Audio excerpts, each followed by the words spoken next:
إن الحمد لله نحمده ونستعينه ونستغفره ونعوذ بالله من شرور أنفسنا وسيئات أعمالنا من يهده الله فلا مضل له ومن يضلل فلا هادي له وأشهد أن لا إله إلا الله وحده لا شريك له وأشهد أن محمدا عبده ورسوله يا أيها الذين آمنوا اتقوا الله حق تقاته ولا تموتن إلا وأنتم مسلمون يا أيها الناس اتقوا ربكم الذي خلقكم من نفس واحدة وخلق منها زوجها وبث منهما رجالا كثيرا ونساء واتقوا الله الذي تساءلون به والأرحام إن الله كان عليكم رقيبا يا أيها الذين آمنوا اتقوا الله وقولوا قولا سديدا يصلح لكم أعمالكم ويغفر لكم ذنوبكم ومن يطع الله ورسوله فقد فاز فوزا عظيما أما بعد فإن أصدق الحديث كتاب الله تعالى وخير الهدي هدي محمد صلى الله عليه وسلم وشر الأمور محدثاتها وكل محدثة بدعة وكل بدعة ضلالة وكل ضلالة في النار وبعد. Donc dans la continuité toujours de l'explication ainsi que des commentaires du livre Al-Wajiz fi fiqh as-sunnati wal kitab al-aziz. Donc si on traduit le terme Al-Wajiz fi fiqh as-sunnati wal kitab al-aziz, c'est-à-dire le concentré, le résumé de la jurisprudence contenue dans le Coran et dans la Sunna du prophète alayhi salatu wassalam. Et son auteur est Ibn Abdul Azim Ibn Badawi al-Khilafi. Quand au cours de la semaine dernière on avait parlé de beaucoup de choses, la première chose dont on avait parlé était qu'il était préférable de faire la prière du Fajr au début de son heure. Quelle preuve avons-nous cité pour appuyer cela? Non. Que les Sahabiens, quand ça fait de cette Fajr, on n'arrivait pas à la distinguer. Donc on avait dit que le soleil devait être entre la fin de la nuit, entre la nuit et le jour. Non, Mahsan. La preuve est le hadith qu'on avait cité où Nisa al-Mu'minat, les femmes croyantes au temps du prophète alayhi sallam, lorsqu'elles accomplissaient la prière à la mosquée et qu'elles ressortaient, qu'elles étaent les premières à en ressortir, on ne les reconnaissait pas. La ya'rifuhunna ahadun minal ghalas. On avait dit c'était quoi le ghalas? C'est la nuit qui reste entre la nuit et le jour. On avait donné deux explications. On avait dit que c'était soit entre la nuit et le jour, ou bien c'est le mélange entre les ténèbres de la nuit et les lueurs de l'aube. Et on avait dit que dans ce hadith, il y avait une preuve que le prophète alayhi sallam accomplissait la prière du Fajr au début de son heure. Ensuite, on avait parlé de quand est-ce qu'une personne atteint une prière. Alors, quand est-ce qu'une personne atteint une prière? Qu'est-ce qu'on avait dit sur ce sujet? Non, quand la première rakat elle est faite avant l'apparition du début du soleil. Non, on avait cité le hadith du prophète sallam qui donnait l'exemple de deux prières. Lesquelles? Dans le hadith du prophète sallam a donné l'exemple de deux prières. Salat al-Fajr et Salat al-Asr. Et le prophète sallam, qu'est-ce qu'il a dit?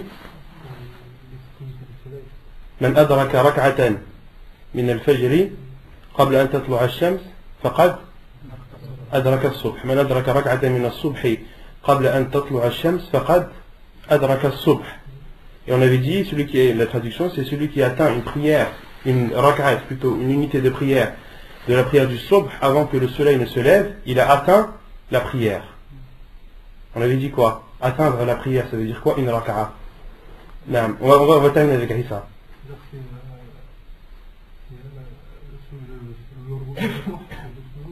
Donc une raka'a entière avec son inclinaison et ses deux prosternations. Et qabla an tatlu'a ash-shams, on avait dit que c'était avant que le soleil ne se lève. Comment est-ce qu'on sait que le soleil est levé? Hina yadhhar qarnu ash-shams al-a'la, lorsque la partie supérieure du disque solaire apparaît. Donc c'est là où on considère que le soleil est levé. Et faqad adraka as-subh, il a atteint la prière, c'est-à-dire, qu'est-ce que ça veut dire il a atteint la prière? La deuxième raka'a, il l'a pas fait dans le temps.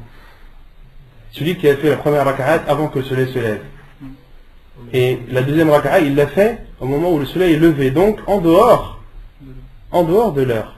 Mais malgré cela, le prophète, qu'est-ce qu'il a dit? Il a atteint la prière, pourquoi? Car il a accompli la première en son heure.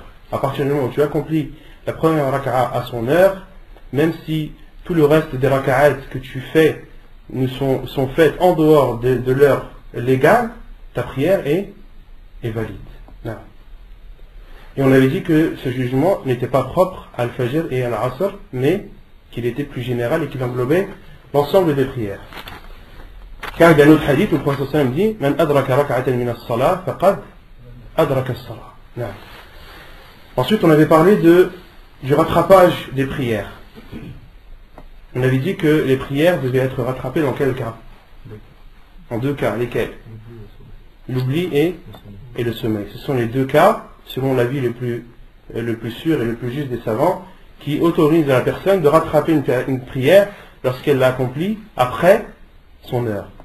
Et les deux cas sont le sommeil et l'oubli. Celui qui oublie une prière ou qui dort pendant l'heure de la prière et lorsqu'il se réveille ou lorsqu'il s'en rappelle, l'heure de cette prière est dépassée, il lui est autorisé et légiféré de rattraper cette prière. Pourquoi? Car le prophète a dit فَكَفَّارَتُهَا أَنْ يُصَلِّيهَا إِذَا ذَكَرَهَا. Son expiation, il n'y a d'autre expiation que de rattraper cette prière, de la prier lorsqu'il s'en souvient, lorsqu'il s'en rappelle.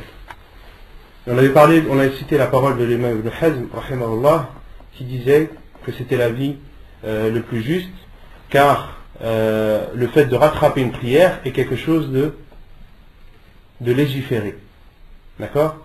Et les règles qui régissent le rattrapage de la prière ne doivent être instaurées que par le Coran ou par la sunna du prophète sallallahu alayhi wa sallam. Or, ceux qui disent que celui qui délaisse une prière volontairement jusqu'à ce qu'elle sorte de son heure, qu'il rattrape la prière, on se doit de lui demander la preuve de ce qu'il apporte. Quelle est la preuve que celui qui délaisse la prière volontairement jusqu'à ce que son heure sorte, quelle est la preuve qu'il doit rattraper? Il n'y a aucune preuve. Donc on se doit de se baser sur les notions du Coran et de la Sunna du prophète alayhi salam qui nous sont parvenues. On avait cité qu'il y avait une divergence des savants à ce sujet et que certains savants considéraient qu'il était obligatoire d'accomplir cette prière même si la personne sait pertinemment que cette prière n'est pas acceptée, mais il doit la faire pour sa conscience. Il doit la faire parce qu'Allah subhanahu wa ta'ala t'a ordonné de faire 5 prières par jour. Même si tu sais que l'une de ces prières que tu as faites n'est pas acceptée. Tu te dois de la faire. Certains savants disent cela. Ensuite, on avait parlé des horaires dans lesquels il était interdit de faire la prière. Quels sont ces 3 horaires? On avait cité un hadith du prophète alayhi salam. Non. Aïwa, au moment du zénith.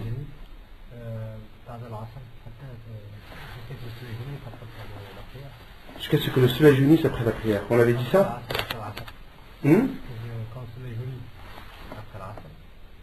Lorsque le soleil jaunit après l'Asr. Ouais. Et après Salat Subh. Jusqu'à? On avait cité après Salat Subh dans le hadith qu'on avait dit la semaine dernière. On avait dit au lever de soleil avec un temps d'une lance. On avait dit qu'il y avait trois horaires. On avait cité le hadith du prophète sallam qui dit ثلاث ساعات كان رسول الله صلى الله عليه وسلم ينهانا أن نصلي فيهن أو أن نقبر فيهن موتانا. 3 horaires. Le prophète sallam nous a interdit d'y prier et d'y enterrer nos morts. Le prophète sallam a dit lorsque le soleil se lève jusqu'à ce qu'il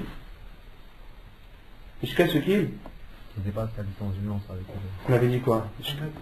Qu'il se lève jusqu'à ce moment où il se lève jusqu'à ce qu'il s'élève.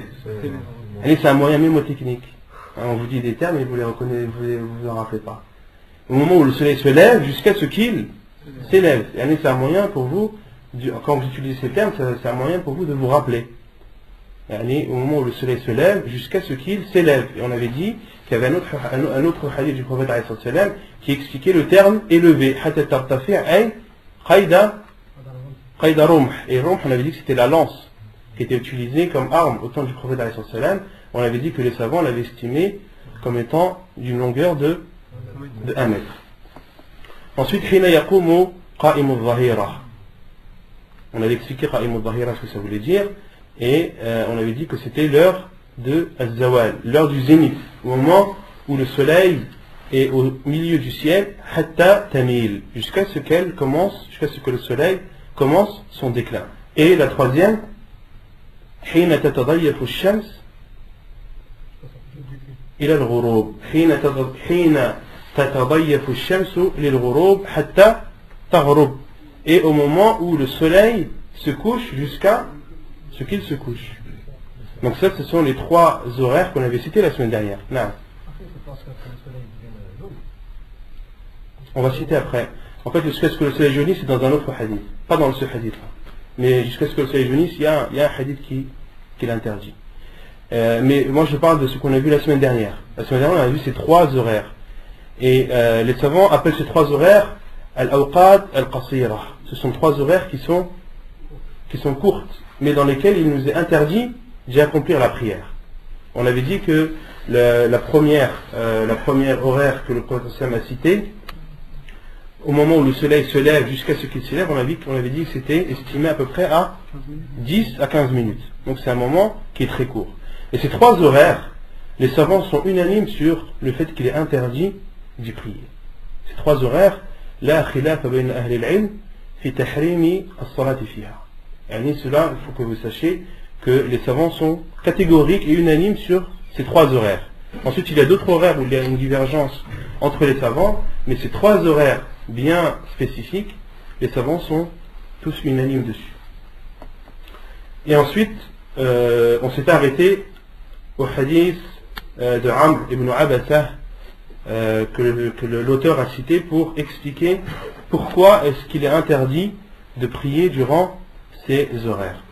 وقد بين النبي صلى الله عليه وسلم علة النهي عن الصلاة في هذه الأوقات بقوله لعمرو بن عبسة صل صلاة الصبح ثم أقصر عن الصلاة حتى تطلع الشمس حتى ترتفع فإنها تطلع حين تطلع بين قرني الشيطان وحينئذ يسجد لها الكفار ثم صل فإن الصلاة مشهودة محذورة ثم حتى يستقل الظل بالرمح ثم أقصر عن الصلاة فإنه حينئذ تسجر جهنم فإذا أقبل الفي فصل فإن الصلاة مشهودة محذورة حتى تصلي العصر ثم أقصر عن الصلاة حتى تغرب الشمس فإنها تغرب بين قرني الشيطان وحينئذ يسجد لها الكفار. Et l'auteur dit, et le prophète alayhi salatu wassalam a expliqué et a montré la raison de l'interdiction de prier durant ces trois horaires lorsqu'il a dit à Amr ibn Abasa radiyallahu anhu, le jour où il s'est converti, prie la prière de As-Subh, puis abstiens-toi des prières, abstiens-toi de la prière jusqu'à ce que le soleil se lève, jusqu'à ce qu'il s'élève. Car le soleil se lève entre les cornes du diable. Et à ce moment, les kuffars, les mécréants, se prosternent devant le soleil. Donc là, dans cette première partie du hadith, on retient combien d'heures où il est interdit de prier? Parce que dans ce hadith dans le hadith de Amr ibn Abasa, il y aura des horaires d'interdiction qui ne sont pas cités dans le premier hadith Uqba ibn Amir. Le hadith où le prophète dit, où Amr ibn Uqba dit trois horaires, le prophète nous interdit d'y prier et d'y enterrer nos morts. Il y en a trois. Mais dans le hadith qu'on va citer ici, qui explique le pourquoi de ces trois prières, il y a des horaires en plus que l'on peut déduire. Et la première horaire que l'on peut déduire dans la première partie du hadith qu'on a dit, le prophète lui a dit Salli salat as-subh, prie la prière du subh. Puis abstiens-toi de la prière. Abstiens-toi de la prière, c'est-à-dire après subh. Après subh. ثم أقصر عن الصلاة حتى تطلع الشمس حتى ترتفع. Et abstiens-toi de la prière jusqu'à ce que le soleil se lève, jusqu'à ce qu'il s'élève. Mais dans le premier hadith, le prophète a dit حين تطلع الشمس بازغة حتى ترتفع. Dans le premier hadith, le prophète a seulement cité au moment où le soleil se lève jusqu'à ce qu'il s'élève. Mais dans ce hadith de Amr, le prophète a dit ثم أقصر عن الصلاة. صلي الصبح صلي صلاة الصبح ثم أقصر عن الصلاة. Donc là on en déduit qu'il y a deux horaires où il est interdit.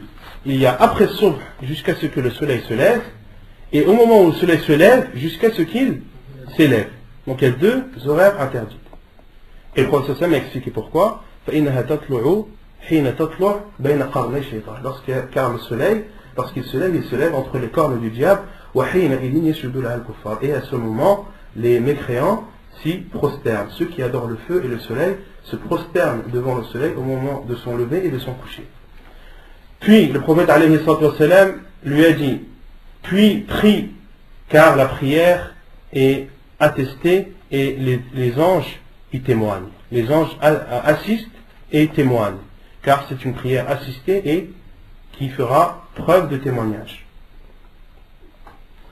Thumma salli, et le prophète lui a dit, puis prie, c'est-à-dire prie autant que tu le veux, prie ce que tu veux. À partir du moment où le soleil est levé et il s'est élevé, prie autant que tu veux, car la prière en général est assistée des anges, et c'est un témoignage en ta faveur le jour du jugement. Hatta yastaqilla dhillu birrumh. Et on a dit, et le prophète lui a dit ensuite, jusqu'à ce que l'ombre diminue, jusqu'à ce qu'elle soit à au même niveau que la lance. Et les savants ont expliqué que cela en disant que lorsque tu plantes une lance le matin, l'ombre de la lance ne va cesser de diminuer jusqu'à disparaître et se confondre avec la lance. Autrement dit, jusqu'au moment où la lance n'aura plus d'ombre, c'est-à-dire au zénith.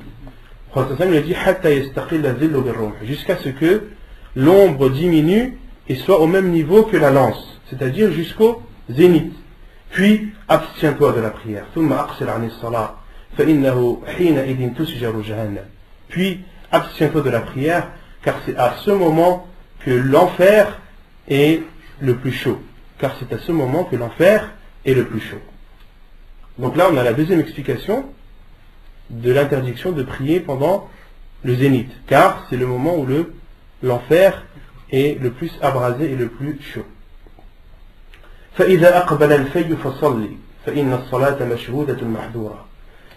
Et lorsque le fay apparaît, le fay, on avait expliqué ce que c'était, c'est l'ombre qui apparaît juste après le zénith. En arabe, ça s'appelle al-fay.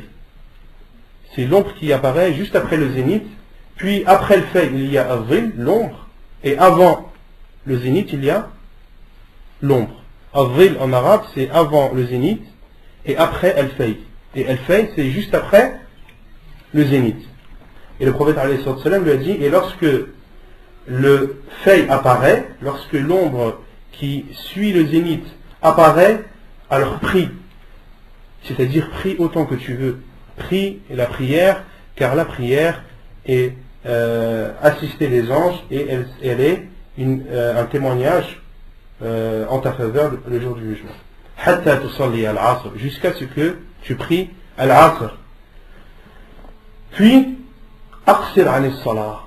Puis après l'asr, le prophète lui a dit, abstiens-toi de la prière.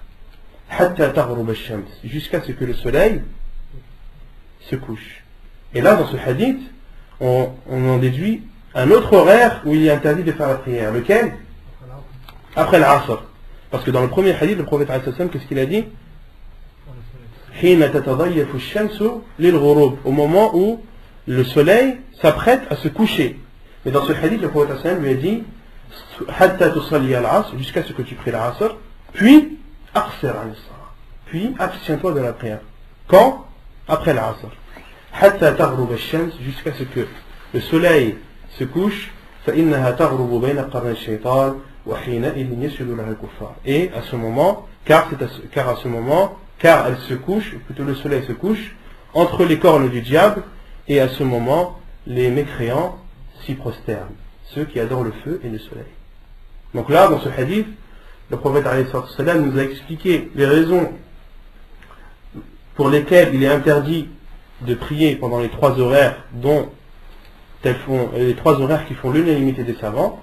Et dans ce hadith, on en déduit en plus combien d'horaires? 2 horaires. En tout, il y a combien d'horaires? 5. En tout, on en déduit qu'il y a 5 horaires dans lesquels il est interdit aux musulmans de prier. Et ces 5 horaires sont rapportés dans la sunna du prophète alayhi salam, comme on vient de le voir. Et il y a une divergence des savants. Donc comme je vous ai dit, les savants sont unanimes sur les 3 premières. Et il y a une divergence après l'asr. Et l'avis le plus sûr, Inch'Allah, c'est qu'après l'asr, il est autorisé de prier pour celui qui le désire. Pourquoi? Pourquoi? Alors que le prophète sallallahu alayhi wa sallam a dit à Amr ibn Abasa de ne pas prier, de s'abstenir de la prière après l'Asr. Pourquoi? Car il y a d'autres hadiths où le prophète alayhi salatu wa salam priait, qui nous montrent et qui nous prouvent que le prophète alayhi salatu wa salam a prié après l'Asr. Et d'autres hadiths où le prophète alayhi salatu wa salam a dit La salata ba'da al-'asr illa wa shamsu murtafi'a. Car dans un autre hadith, le prophète alayhi salatu wa salam a dit il n'y a pas de prière après l'Asr tant que le soleil est élevé. Et les savants disent, les savants, pas tous les savants, beaucoup de savants disent que ce hadith du prophète alayhi salatu wa salam vient restreindre le premier. Car le prophète sallam a dit dans ce deuxième hadith il n'y a pas de prière après l'Asr tant que le soleil est élevé. Autrement dit, tant que le soleil ne jaunit pas, tant que le soleil n'est pas jaunâtre. Et on peut rassembler les deux hadiths. Le premier hadith du prophète sallam lorsqu'il dit à Abasa thumma aqsir 'an as-salat, lorsqu'il lui a dit après l'Asr abstiens-toi de la prière, on peut rassembler ce hadith avec l'autre hadith, c'est-à-dire abstiens-toi de la prière tant que le soleil est élevé, tant qu'il n'est pas jaunâtre. Et lorsqu'il commence à être bas dans le ciel, qu'il commence à jaunir, dans ce cas, abstiens-toi de prier. Et c'est ainsi qu'il faut faire avec les hadiths du prophète alayhi salam. Les savants disent al-jam'u awla min at-tarjih. Rassembler les hadiths du prophète alayhi salam et trouver une coïncidence entre eux et prévaut sur le fait de prévaloir un hadith sur un autre. De dire que ce hadith est plus authentique et plus fort que celui-là. Le mieux c'est de rassembler les hadiths du prophète alayhi salam et de trouver un terrain d'entente entre eux, même s'il n'y a pas de contradiction, car il n'y a jamais de contradiction entre les sources divines. Les versets du Coran et les hadiths du prophète alayhi salam ne se contredisent jamais. Si une personne voit une contradiction, cette contradiction est apparue à cause de quoi? À cause soit de la faiblesse de science ou soit du manque d'intelligence de cette personne. Mais quant au Coran et à la sunna du prophète alayhi salam, ce sont des sources divines, ce sont des sources protégées, il n'y a aucune possibilité de contradiction entre elles. Et les savants, rahimahullah, ont écrit des volumes et des volumes pour montrer, justement, pour expliquer, pour montrer le terrain d'entente entre des hadiths ou des versets qui, lorsqu'on les lit, on a l'impression qu'ils sont contradictoires. Mais les savants ont apporté ces hadiths, ont rapporté ces versets, les ont comparés et ont montré que, bien au contraire, ces hadiths et ces versets du Coran ne sont en aucun cas contradictoires. Et l'imam Tahawi, rahimahullah, a écrit un livre, Mushkilat al-Athar, où il résout, entre guillemets, les problèmes qui sont apparents à premier abord entre les hadiths du prophète alayhi salam. Et c'est un livre qui fait plus de 15 volumes. Donc celui qui un jour lit de hadith et voit une contradiction, s'il est arabophone, qu'il retourne à ce livre de l'imam al-Tahawi rahimahullah, et il verra qu'il a trouvé une solution et un terrain d'entente entre ce qui paraît contradictoire, mais qui en vérité ne l'est pas. D'autres savants ont écrit des livres aussi, mais je n'ai pas leur nom en tête, mais l'imam al-Tahawi rahimahullah n'est pas le seul à avoir écrit dans ce domaine. Donc, la preuve qu'il est autorisé de prier après l'Asr, c'est ce hadith. Il y a un autre hadith de Aïcha radiallahu anha, qui dit ما ترك رسول الله صلى الله عليه وسلم ركعتين بعد العصر عندي قط. Aïcha radiallahu anha a dit, le prophète sallallahu alayhi wa sallam n'a jamais délaissé les 2 raka'at après l'Asr chez moi, il ne les a jamais délaissés. Donc c'est une attestation de Aïcha radiallahu anha qui dit que lorsque le prophète sallallahu alayhi wa sallam venait chez elle après l'Asr, il priait toujours 2 raka'at. Et beaucoup de compagnons sont de cet avis, comme Ibn Abbas, comme Ali radiallahu anhu, comme Az-Zubayr, son fils, comme Tamim al-Dari, comme Abu Moussa al-Ash'ari, autant de compagnons qui autorisaient de prier après la prière de l'Asr. D'accord? Et toujours, tant que le soleil est élevé, tant que le soleil n'a pas sa couleur jaunâtre. Et quant à Subh, après Subh, il est interdit. Celui-là, il n'y a pas de hadith qui autorise de faire la prière après As-Subh. D'accord? Sauf pour celui qui est arrivé et n'a pas prié Al-Fajr. Il y a des hadiths du Prophète sallam qui autorisent pour celui qui arrive pendant la prière du Subh et n'a pas eu le temps de prier Al-Fajr. Il lui est autorisé de prier Al-Fajr par la suite. Et ça, on va expliquer pourquoi. طيب يقول المؤلف ويستثنى من هذا النهي زمان ومكان أما الزمان فعند الاستواء يوم الجمعة لقوله صلى الله عليه وسلم لا يغتسل رجل يوم الجمعة فيتطهر ما استطاع من طهر ويدهن من دهن أو يمس من طيب بيته ثم يخرج فلا يفرق بين اثنين ثم يصلي ما كتب له ثم ينصت إذا تكلم الإمام إلا غفر له ما بينه وبين الجمعة الأخرى حديث صحيح رواه البخاري. Et il est exempté de cette interdiction un laps de temps et un endroit. Donc on a dit les horaires de prière les horaires où il est interdit de prier sont au nombre de 5. D'accord? Et il y a deux choses qui sont exemptées de cette interdiction. Il y a un temps, un laps de temps et un endroit. Le laps de temps, c'est au moment du zénith, le jour du vendredi. Au moment du zénith, le jour du vendredi, la preuve est le hadith du prophète alayhi salam. Lorsqu'un homme se lave le jour du vendredi et se lave autant qu'il le peut et se parfume, et c'est le fait de mettre de l'huile sur ses cheveux, et met de l'huile autant qu'il le peut et touche au parfum de sa maison et se parfume, puis sort sans séparer de personne, de ne pas s'asseoir entre deux personnes, puis prie ce qu'Allah subhanahu wa ta'ala lui a écrit et écoute l'imam lorsqu'il parle sans que ses péchés ne soient pardonnés entre ce vendredi et le suivant. Entre ce vendredi et le suivant. Quelle est la preuve dans ce hadith qu'il est autorisé de prier pendant le zawal? Et prie autant qu'il le veut. Et ça, malheureusement, c'est une sunna qui malheureusement est délaissée à notre époque. C'est une sunna du prophète ﷺ qui est délaissée à notre époque. Les gens maintenant, lorsqu'ils viennent après le Jumu'ah, ils s'assoient, ils attendent. Certains, qu'Allah a guidés, prennent le mushaf, d'autres prennent des livres, lisent, s'occupent, certains font l'adhkar. Tout cela est autorisé, mais il y a une sunna du prophète ﷺ que beaucoup délaissent, c'est de prier. De prier autant que tu le peux. ثم يصلي ما كتب له. Donc une des sunnas du prophète sallam qu'il faut faire revivre, une personne qui vient avant le Jumu'ah, même si elle vient 1 heure avant, elle peut prier 2 rak'ah jusqu'à ce que l'imam vienne et monte sur le minbar. C'est une sunna qu'il faut faire revivre. Si on ne la fait pas revivre, qui va la faire revivre? À partir du moment où on la connaît, on se doit de la faire revivre, ne serait-ce que de temps en temps. Ne serait-ce que de temps en temps pour montrer aux gens que cela fait partie de la sunna du prophète alayhi sallam.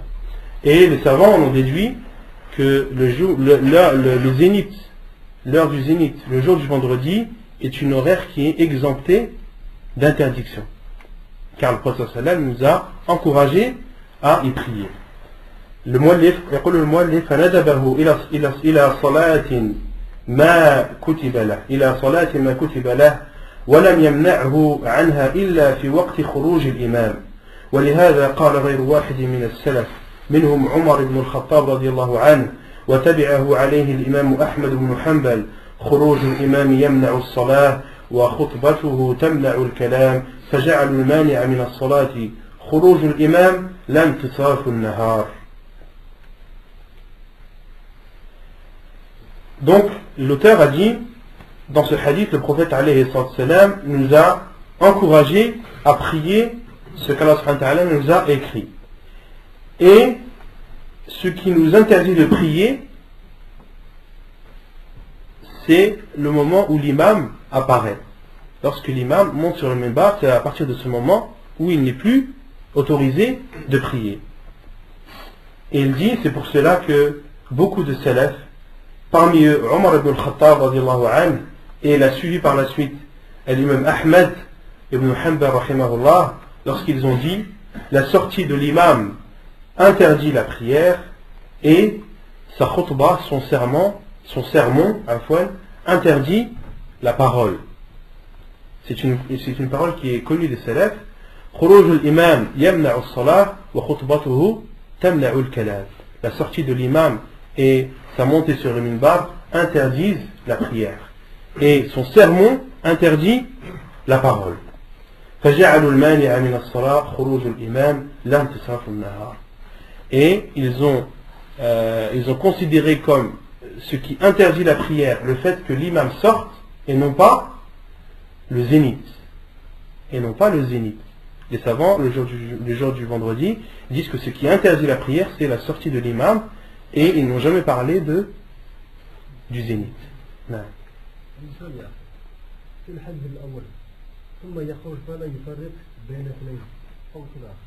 Il est déconseillé de venir et de séparer deux personnes. Supposons, toi tu es venu avec un frère, tu t'es assis. Toi tu veux prier à côté de ce frère. Et une autre personne vient et elle s'assoit entre vous. Alors ce système a interdit cela. Il faut demander la permission, après il faut voir en fonction des circonstances, mais de venir comme ça, de s'asseoir devant deux personnes et de les séparer, cela n'est pas autorisé. Non. وأما المكان فمكة زادها الله تعالى تشريفا وتعظيما فلا تكره الصلاة فيها في شيء من هذه الأوقات لقوله صلى الله عليه وسلم يا بني عبد مناف لا تمنعوا أحدا طاف بهذا البيت وصلى أية ساعة من ليل أو نهار حديث صحيح رواه ابن ماجه والترمذي والنسائي. Et quant à l'endroit, donc on avait dit qu'il y avait un horaire qui était exempté de cette interdiction, qui est le zénith, le jour du vendredi. Et il y a un endroit, et cet endroit c'est Mecca, la ville de la Mecque, qu'Allah subhanahu wa ta'ala augmente le fait qu'elle soit sacrée et grande à nos cœurs. Il n'est pas déconseillé ni interdit d'y prier à n'importe quelle heure que ce soit. La preuve est le hadith du prophète alayhi salam: ô fils de Abd Manaf, n'interdisez à personne qui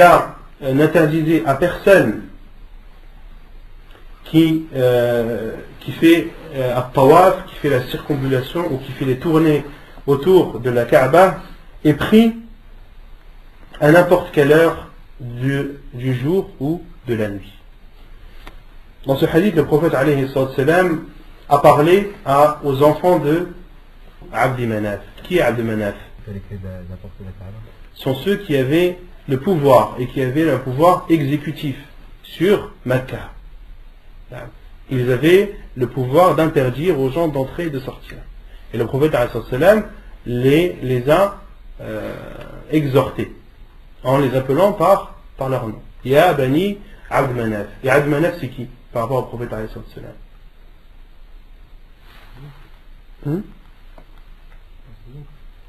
Son oncle. Ses oncles. Muhammad, c'est quoi le prophète alayhi salam, c'est quoi le nom de ses ancêtres? Muhammad ibn Abdullah ibn Abd al-Muttalib ibn Hashim ibn Abd Manaf. Donc c'est l'arrière. Donc le grand-père du prophète alayhi salam c'est Abd al-Muttalib, son arrière-grand-père c'est Hashim, et son arrière-arrière-grand-père c'est Abd Manaf. Et le prophète sallam les a exhortés en disant: ô fils de Abd Manaf, n'interdisez à personne de faire la circumambulation, de faire les tournées autour de la Kaaba et de prier à n'importe quelle heure du jour ou de la nuit. Du jour ou de la nuit. Et les savants ont déduit de ce hadith, lorsque le prophète sallam a dit Tafa bihada al-bayt wa salla. Qu'est-ce qu'ils en ont déduit? Parce que le prophète sallam a dit n'interdisait à personne qui fait le tawaf et qui prie. Non. Peut-être les rak'atayn après le tawaf. Les savants ont dit que prier, c'est-à-dire prier rak'atayn après le tawaf. D'autres savants ont dit non. C'est de prier en général et de faire le tawaf en général. Certains savants ont dit cela et d'autres savants ont dit que prier, c'est-à-dire prier en général. Autrement dit, c'est l'avis de l'auteur. Car il l'a cité, il dit que il n'est déconseillé à Mecca aucune prière, à n'importe quelle heure du jour ou de la nuit. Et les savants ont aussi déduit de ce hadith et ont prouvé que le tawaf n'est pas une prière. Parce que le prophète m'a dit La tamna'u ahadan tafa bihadha al-bayt wa salla et prie. Donc autrement dit, à tawaf, ce n'est pas une prière. On avait déjà parlé de ce sujet et que l'avis le plus sûr, Inch'Allah, on en a encore une preuve de plus, c'est que le tawaf n'est pas une prière et donc il n'est pas obligatoire d'avoir les ablutions pendant le tawaf, même si c'est conseillé et recommandé, mais ce n'est pas une condition. Mais ça, shartan min shurut al-tawaf. ثم يقول المؤلف والصلاة المنهي عنها في هذه الأوقات هي صلاة التطوع المطلق الذي لا سبب له. Et le cheikh dit, et la prière durant ces horaires, donc les horaires qu'on a cités, les prières qui sont interdites durant ces horaires sont les prières surérogatoires, sont les prières purement surérogatoires. Les prières qui sont interdites durant ces horaires sont les prières purement surérogatoires, celles qui n'ont pas de cause. Alladhi la sababa lah, celles qui n'ont pas de cause. فيجوز في هذه الأوقات قضاء الفوائد فريضة كانت أو نافلة لقوله صلى الله عليه وسلم من نسي صلاة فليصلي إذا ذكرها لا كفارة لها إلا ذلك حديث متفق عليه. Ensuite le cheikh dit il est autorisé de prier durant ces horaires, par exemple de rattraper une prière, qu'elle soit obligatoire ou surérogatoire. Qu'elle soit obligatoire ou surérogatoire. La preuve est le hadith du prophète qui dit celui qui a oublié une prière, qu'il l'a pris au moment où il s'en rappelle, la kaffarata lahu illa dhalik. Il n'y a d'expiation à faire que cela, que le fait de rattraper. Non. Ta? J'ai laha, mais c'est une erreur. C'est une erreur de frappe. La kaffarata laha illa dhalik. Qui a oublié de prier? Man nasiya salatan falyusalli idha dhakaraha. La kaffarata liman. Il y a d'expiation pour qui? Pour celui qui a prié. Il n'y a pas d'expiation que cela. Donc c'est clair que c'est une erreur de frappe. Dans le livre c'est marqué laha, mais al-sahih c'est que c'est lahu. La kaffarata lahu illa dhalik.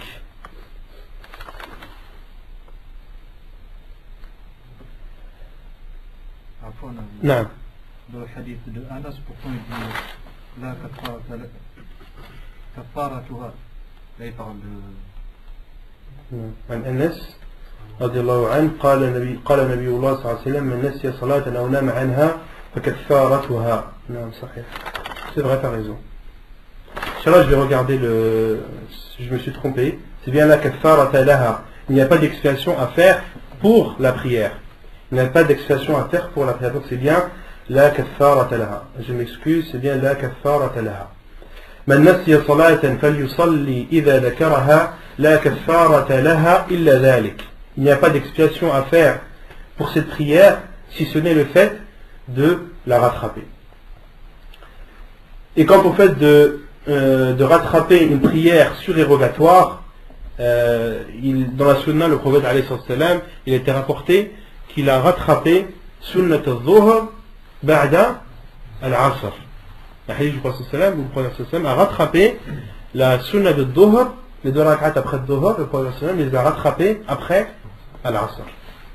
كما تجوز الصلاة عقيب الوضوء في أي وقت كان لحديث أبي هريرة أن النبي صلى الله عليه وسلم قال لبلال عند صلاة الصبح يا بلال أخبرني بأرجى عمل عملته في الإسلام فإني سمعت دفن عليك بين يدي في الجنة قال ما عملت عملا أرجى عندي أني لم أتطهر طهورا في ساعة من ليل أو نهار إلا صليت بذلك الطهور ما كتب لي أن أصلي حديث سبق.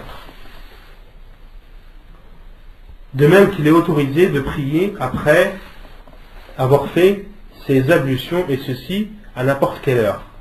La preuve est le hadith de Abu Huraira radiallahu anhu qui dit que le prophète alayhi salatu wassalam a dit à Bilal au moment de la prière du subh: Ô Bilal, informe-moi de l'acte que tu fais par lequel tu espères le plus de récompense en islam. Car j'ai entendu le bruit de tes pas ou le bruit de tes sandales devant moi au paradis. Bilal radiallahu anhu lui a répondu: l'acte que je fais par lequel j'espère le plus être récompensé est le fait que à chaque fois que je fais mes ablutions, à n'importe quelle heure de la nuit ou du jour, je la fais suivre de prières. Et je la vais suivre de prières et un nombre de prières qu'Allah subhanahu wa ta'ala m'a écrit. C'est-à-dire il priait après avoir fait les ablutions le nombre de prières qu'Allah subhanahu wa ta'ala lui avait écrit. Autrement dit, il est autorisé pour celui qui a fait ses ablutions de prier 2 rak'at ou plus après avoir fait ses ablutions à n'importe quelle heure du jour ou de la nuit, même si cela coïncide avec des horaires interdits. وتجوز تحية المسجد لقوله صلى الله عليه وسلم إذا دخل أحدكم المسجد فلا يجلس حتى يصلي ركعتين. Et de même qu'il est autorisé de faire les 2 raka'at du salut de la mosquée. La preuve est le hadith du prophète alayhi salatu wassalam, lorsque l'un d'entre vous entre dans la mosquée, qu'il ne s'assied pas tant qu'il n'a pas prié 2 raka'at. Qu'il ne s'assied pas tant qu'il n'a pas prié 2 raka'at. Hadith rapporté par Al-Bukhari et Muslim. Comment rassembler entre ces hadiths et le hadith du prophète alayhi salatu wassalam qui dit par exemple La salata ba'da as-subh hatta tatlu'a ash-shams. Comment rassembler entre ces hadiths-là et le hadith du prophète sallam interdit? Là on a cité des hadiths qui autorisent de prier à n'importe quelle heure. Et un autre hadith du prophète sallam qui interdit de prier par exemple après subh jusqu'à ce que le soleil se lève. Comment rassembler ces hadiths? Non. Dans le premier hadith que tu as cité là, il dit à n'importe quelle heure du jour de la nuit, je fais le dos, il se peut qu'il fait ça. Il y a un khilaf des savants. Parce qu'on peut comprendre de 2 façons. On peut comprendre que le hadith du prophète sallam qui dit La salata ba'da as-subh hatta tatlu'a ash-shams, il vient restreindre ces hadiths-là. Vous avez compris? On peut dire que le hadith de Bilal par exemple, où il dit je faisais suivre 2 rak'at après avoir fait mes ablutions à n'importe quelle heure du jour ou de la nuit, on peut restreindre ce hadith en disant mais il y a un autre hadith du prophète qui dit La salata ba'da as-subh hatta tatlu'a ash-shams, c'est-à-dire prie après tes ablutions de rak'at à n'importe quel jour de la nuit ou du jour, à n'importe quelle heure du jour ou de la nuit, sauf au moment où, après subh jusqu'au moment où le soleil se lève. On peut comprendre comme ça, des savants l'ont compris comme ça, et d'autres savants ont dit non, c'est l'inverse. D'autres savants ont dit non, c'est l'inverse. Le premier hadith du prophète sallam, lui, est général, et le second vient le restreindre. Et c'est la vie le plus sûr, Inch'Allah. Et le cheikh a cité ces prières, le fait de rattraper les prières, de pouvoir les prier à n'importe quelle heure, de faire les rak'at après le wudu, de faire le tahiyat al-masjid. Il a cité cela à titre d'exemple. Il n'a pas cité cela pour dire que c'est uniquement ces prières qui nous sont autorisées. Non, les savants ont dit, toutes les prières qui ont une cause, il est autorisé de les faire à n'importe quelle heure de la journée. Comme par exemple, Salat al-Kusuf, la prière de l'éclipse. Le Prophète nous a ordonné de nous empresser. Le Prophète lorsqu'il voit une éclipse, yafza' ila as-salat. Il s'empressait avec crainte, et le Prophète avait peur, et il accourait vers la prière. Et souvent on dit, par exemple, cette prière, la prière de l'éclipse, c'est une prière qui a une cause, donc elle doit être faite à n'importe quelle heure de la journée. Salat al-janaza, etc., etc. Toute prière qui a une cause, il est autorisé de la faire à n'importe quelle heure de la nuit ou de la journée. Non. Salat al-istisqa aussi. Salat al-istikhara. Toutes les prières qui ont une cause. نعم باشا. dans le hadith كنت يقول إذا دخل أحدكم المسجد فلا يجلس حتى يصلي ركعتين هل هو فرض أو سنة؟ تحية المسجد؟ Il y a un khilaf. Le rajih, c'est que c'est obligatoire. Parce que le Prophète a dit فلا يجلس. Et le Prophète on avait dit lorsqu'il interdit quelque chose النهي للتحريم إلا لقرينة. Lorsque le Prophète interdit une chose, c'est une interdiction qui veut dire interdit. Lorsque le Prophète interdit une chose, ça veut dire que cette chose est haram, jusqu'à la preuve du contraire. Jusqu'à la preuve, par exemple, qu'il y a un autre hadith qui nous prouve que le Prophète, il ne voulait pas dire par là interdire, mais il voulait dire déconseiller. D'accord? Mais le Prophète a dit qu'il ne s'assied pas avant d'avoir fait 2 rak'at, c'est-à-dire qu'il lui est interdit de s'asseoir avant d'avoir accompli 2 rak'at. Non. Pour ça, c'est rentre dans la possibilité de prier. Avant dans Dawat al-Asbab. Les savants, ils rentrent dans Dawat al-Asbab. Les savants, lorsqu'ils citent les exemples, ils citent parmi ces exemples Salat al-Istikhara. Non. Oui. Pour la partie du vendredi, pour quand le parti du monde.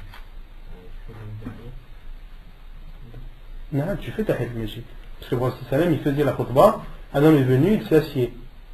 Et le Prophète sallam lui a demandé Hal sallayta rak'atayn, est-ce que tu as pris 2 rak'at? Et là on voit le comportement du Prophète sallam. Il n'a pas dit lève-toi après 2 rak'at. Non. Malgré que le Prophète sallam l'ait vu, il lui a quand même demandé est-ce que tu as pris 2 rak'at? Il lui a dit non. Il a dit Qum fasalli.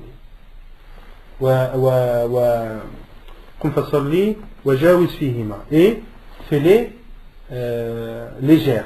Et fais-les rapidement.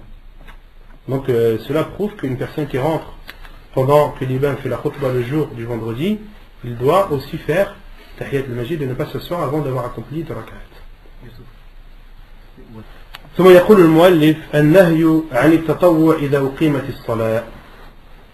لا عفوا النهي عن التطوع بعد طلوع الفجر وقبل صلاة الصبح. عن يسار مولى بن عمر رضي الله عنه قال رآني ابن عمر وأنا أصلي بعد طلوع الفجر فقال يا يسار إن رسول الله صلى الله عليه وسلم خرج علينا ونحن نصلي هذه الصلاة فقال ليبلغ شاهدكم غائبكم لا تصلوا بعد الفجر إلا سجدتين. Et selon Yassar radiyallahu anhu, il dit Ibn Umar radiyallahu anhu m'a vu en train de prier après le lever du Fajr, après l'apparition de l'aube. Et il m'a dit oh Yassar, le prophète sallallahu alayhi wa sallam est sorti et nous a vus en train de faire cette prière, c'est-à-dire cette prière que tu fais après l'aube. Faqal, et le prophète alayhi wa sallam a dit que ceux qui sont présents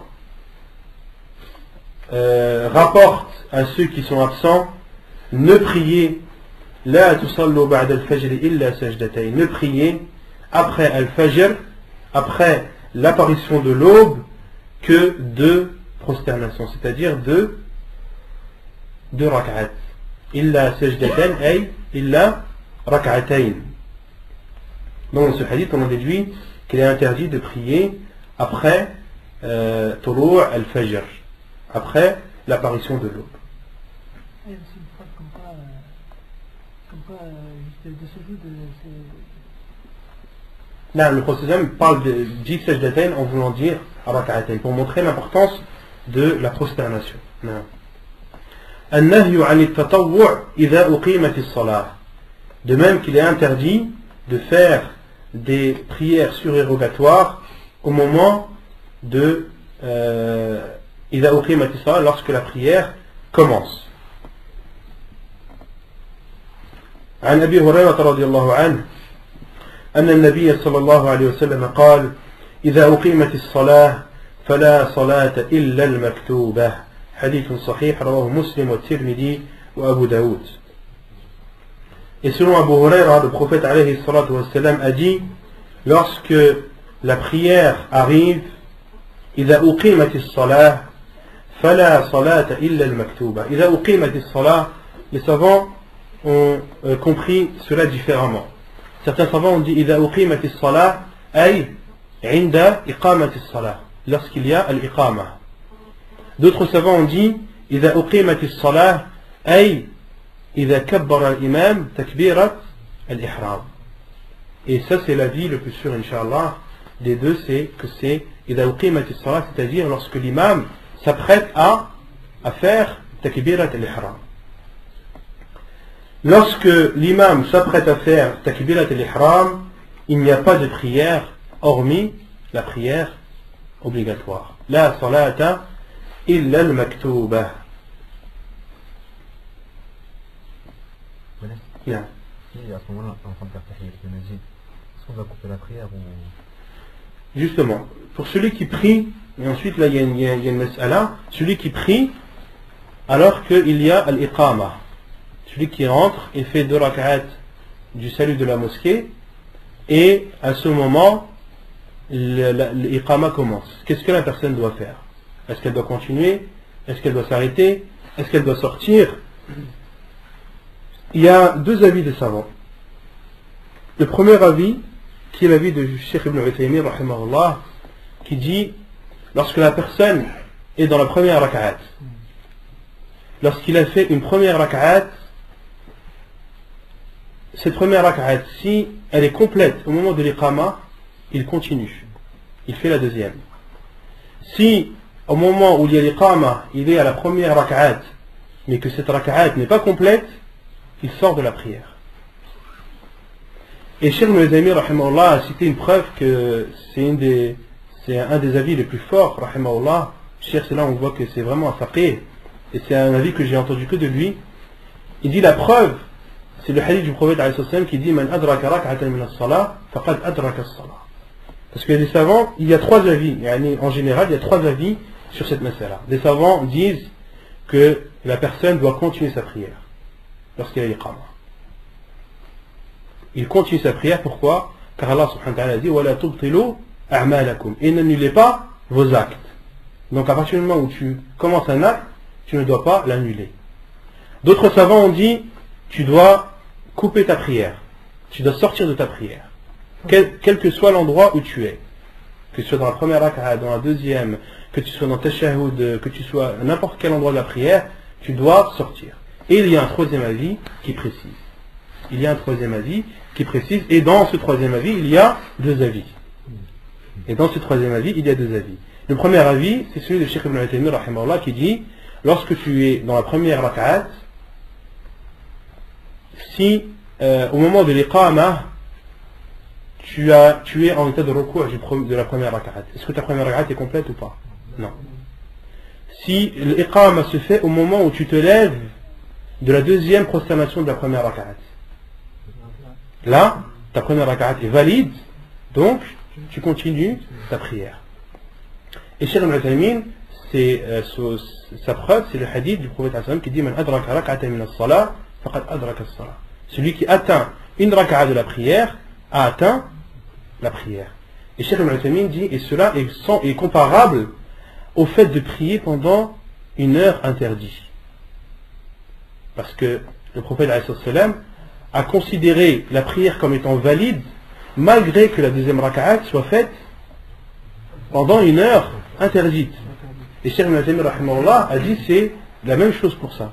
Et à partir du moment où l'imam a fait takbirat l'ihram, c'est un moment où il est interdit de prier. Mais celui qui a fait la première rak'at, il doit continuer sa prière. Pourquoi? Parce que le prophète a autorisé de prier le reste de la prière, même si cela est dans une horaire qui est interdite. Là on voit le fiqh de Cheikh Ibn Taymiyyah rahimahullah. نعم. هل هذا يعني في وقت بداية الإقامة أو في آخر الإقامة أو في التكبير؟ حتى بعد تكبيرة الإحرام. الشيخ dit حتى بعد تكبيرة الإحرام. Et le Cheikh Al-Albani rahimahullah, lui, il considère que c'est du cas par cas. Tout dépend de la personne. Tout dépend de la personne, de comment elle prie, et tout dépend de l'imam, comment il préside. En fonction de la personne, par exemple, une personne qui a l'habitude de prier vite, elle sait que par exemple, le Cheikh dit, le principal, c'est de prier, de finir la prière avant takbirat l'ihram. Si la personne sait que elle peut finir sa prière avant takbirat l'ihram, elle continue sa prière. Si elle sait qu'elle ne pourra pas atteindre takbirat l'ihram, elle coupe sa prière. Et Cheikh Al-Albani rahimahullah dit, et cela, il y a beaucoup de paramètres qui entrent en jeu. Il y a la personne, il y a l'imam. Et les imams, par exemple, ils vont dire Staou, Allahu Akbar. D'autres imams qui vont dire Staou, Atadiru, Tarasu. Ils vont faire le tour des sofouf, ils vont voir tous les sofouf, ils vont attendre la confirmation que les rangs sont bien rangés. Et il y a un imam qui est connu comme cela, une personne qui rentre et qui fait la prière, il sait qu'il a encore 1 minute, voire 2, pour pouvoir finir sa prière et pouvoir atteindre takbirat l'ihram avec l'imam. Donc ça, ce sont les deux avis qui sont aussi forts l'un comme l'autre. Non. Non. Comment il coupe la prière? Cheikh Al-Albani rahimahullah, Cheikh Ibn Baz, Cheikh Ibn Uthaymin disent tous que la prière sort, la personne sort sans faire le salam. Sans faire le salam. Pourquoi? Car le prophète alayhi sallam a dit Fala salata illa al-maktuba. Il n'y a pas de prière sauf celle qui est obligatoire. Et le prophète alayhi sallam dans un autre hadith a dit Miftahu as-salat at-tahur وتحليلها التكبير وتحريمها التكبير وتحليلها التسليم. Le prophète alayhi sallam a dit les clés de la prière sont la purification, ce qui interdit, c'est-à-dire ce qui est interdit pendant la prière, ce qui est autorisé en dehors, c'est takbirat al-ihram wa tahliluha at-taslim, et ce qui autorise les choses interdites pendant la prière, c'est at-taslim. C'est le fait de faire les salutations. Et le prophète a dit wa tahrimuha wa tahliluha, c'est-à-dire tahlil mada as-salat wa tahrimuha, ce qui interdit la prière, ce qui interdit les actes à faire pendant la prière. Wa tahliluha ay tahlil as-salat. Or le prophète a dit idha uqimat as-salat fala salata illa al-maktuba. Le prophète sallam ne l'a plus considéré comme étant une prière. Et une prière à la base, c'est une prière entière. C'est rak'atayn, c'est 2 rak'at entières. À partir du moment où tu n'as prié qu'une rak'at, est-ce que c'est une prière? C'est plus une prière. Donc tu n'as plus besoin de faire un taslim pour t'autoriser ce qui est interdit pendant la prière. Pourquoi? Car à la base ce n'est plus une prière. Et ça c'est l'avis des 3 savants رحمهم الله تعالى. الحمد لله. ونكتفي بهذا القدر وصلى الله وسلم وبارك على نبينا محمد وعلى آله وصحبه أجمعين وآخر دعوانا أن الحمد لله رب العالمين.